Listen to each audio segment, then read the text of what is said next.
Welcome back. I've got a contest entry for T Money 86. He had about 2 weeks ago, had a question. He was giving away a copy of the new Leatherface film, and he wanted the video on your thoughts of the Texas Chainsaw franchise. So I'm a little late with this, but I felt like it's something I wanted to talk about and share with you guys. So late or not, here's the video. Before I get started with this, I would encourage you to check out T Money 86's channel. He's a prolific purchaser of Blu-rays and DVDs, huge collection. I'd love to see at some point a series of videos of an overview of his collection, because it's got to be massive. But great guy, and I enjoy watching his updates. Alright, so Texas Chainsaw franchise. Texas Chainsaw franchise is an interesting one for me because it's one that lacks continuity. It's not all the sequels. It's one of the few franchises that really didn't make any effort at all in terms of continuity. Unlike, say, an extreme example would be of the opposite of that would be, say, the Hammer Dracula films, which were spot on. I mean, the ending of the first Dracula film, or all the way through the series, the beginning of the next film picked up right where the last one left off. So these just didn't care. They bounced around, and I think some of these films suffer from the lack of consistency with the timelines of the films and those type of things, but we'll get into that. First up, the worst film of the series. I guess this is number 7 or 8, would be Texas Chainsaw Massacre: The Next Generation. How can a film with Matthew McConaughey and Renee Zellweger, great actors, be so bad? It is a mess, a real mess, and the quality of their acting does nothing to save this film. It's a complete misfire, in my opinion, and I blame Kim Hinkle for it. I mean, he wrote the script and the story, and honestly, this film is kind of a cold shower, because had Kim Hinkle had his way back in '74, this would be what you would have gotten instead of the masterpiece that we have now, which is the original Texas Chainsaw Massacre. This was the intent, apparently, at least from Kim Hinkle's perspective. This was the film that he wanted to make back in the '70s, and thank God he was not able to do so, because this is just direct, a complete misfire, a complete... every characterization in this is just a completely misfire. It's not funny, it's not scary, and it's not even very interesting. So yeah, thank God thank God that's not what we got. Next up is a film I love so much that I've taken pristine care of the Blu-ray, and you can see, and that is Texas Chainsaw 3D. This is terrible, and even the 3D I think is bad. It's a confusing mess of a storyline that and this is another one of those reimaginings of the story that, because it doesn't do anything in terms of trying to explain or be consistent with the timeline, it ends up just being a complete and total mess. It's a confusing mismatch. It's just not a very good film at all, and I think it portrays Leatherface in a way that's not very good, at least from my standpoint. So I give this is a number 6. In fact, I guess I would rank these two as equally bad. I maybe have a slight preference for this one over Next Generation. Next up is The Beginning.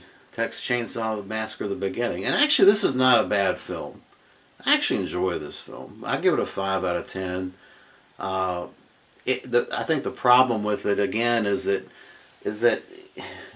if you have any interest at all in the timeline and the historical timeline of the film, when the film like this comes out and just completely ignores the previous characterizations and timeline, and that's a problem. I mean, and I just when they go about just completely ignoring it, I think that unfortunately just doesn't work. So that I have a real problem with the film in terms of that. But if you just want to watch a slasher film, a horror film, then turn your mind off, if you will. I think this is an acceptable horror film. All right, let's see what we got next. I actually got 2 copies of that. I've got the unrated too. I don't know why, but number 4 is Leatherface. I think Leatherface is a very serviceable slasher horror film, and I don't really have any issues with it. I give it a 6 out of 10. It's a fun, enjoyable film for what it is. So I really don't have any negative reactions to it. It's nothing earth-shattering. It's just a fun, turn your mind off and have some fun with Leatherface film. Next up is one of the few Platinum Dune films that I really, really enjoy, and that's the reboot, Texas Chainsaw Massacre. The Platinum Dunes reboot with Jessica Biel. I think Jessica Biel carries the film. I think it is you care about her as a character, and so therefore all the chase scenes work. It's genuinely scary at times, and it's an intense film, and I enjoyed it. I had no problem with it. I liked it a lot. I give it a 7 out of 10. And then last but not least, Texas Chainsaw 2 coming in at number 2. When I first I saw this in the theater with my mom, of all people, back in the 80s, and I didn't like it. And this is one of those films I think for many people is an acquired taste. But as I've gotten older, I really enjoy it. The black humor in this film, it gets better with time. And Dennis Hopper's portrayal is outstanding. I love him in this. But when I first saw it, it really kind of put me off. Obviously, coming off of, it was such a divergence from the first film. I just had some fundamental issues with it. But as I've gotten older, I really, really enjoy it. And it's a film that when I watch it, every time I rewatch it, it gets better. So I love it. Texas Chainsaw 2, number 2. And then, of course, we've got the masterpiece, number 1. One of the greatest horror films of all time.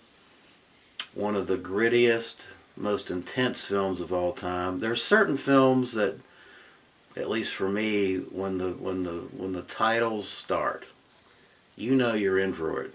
And The Exorcist is one of those films. And this film, as soon as it starts to roll, the titles roll, and this thing, you know you're in for some shit. A thrill ride. And that's what this is. This is a really realistic, gritty, well done masterpiece. And if Tobe Hooper had never done anything else in his whole career after this, he would still be one of the greatest horror directors of all time, in my opinion. This is a top 5 horror film of all time, right up there with The Exorcist and the original Alien.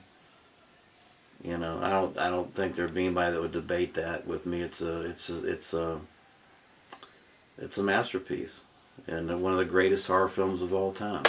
And thank God, Kim Hinkle didn't get to put his vision to screen in the 70s like he did later on, because what a travesty that would have been had we not gotten this.